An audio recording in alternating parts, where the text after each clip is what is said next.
సుబ్రహ్మణ్యేశ్వర స్వామి కార్తికేయుడు శివపార్వతుల రెండవ కుమారుడు, వినాయకుని తమ్ముడు మరియు దేవత సేనాధిపతి.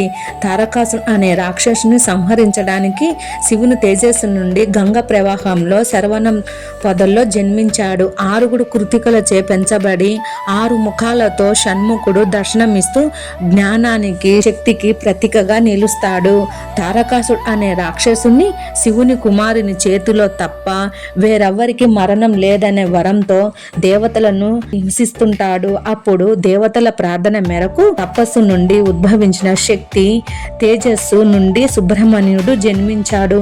శివుని తేజస్సును అగ్ని దేవుడు గంగానదిలో ఆపై శరవణ పొదల్లో వదులుతాడు. అక్కడ 6 కాంతి కిరణాలు 6 బాలురుగా మారి కార్తికేయుడిగా కృతికలచే పెంచబడిన వాడు రూపాంతరం చెందుతాడు.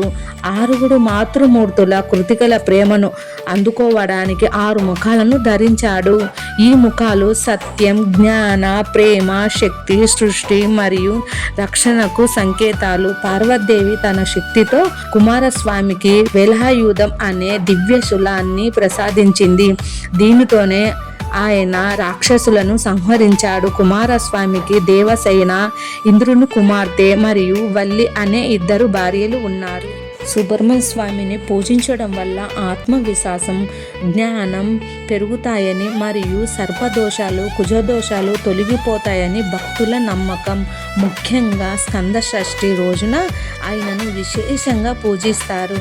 శ్రీమాత్రియే నమః. నమస్తే.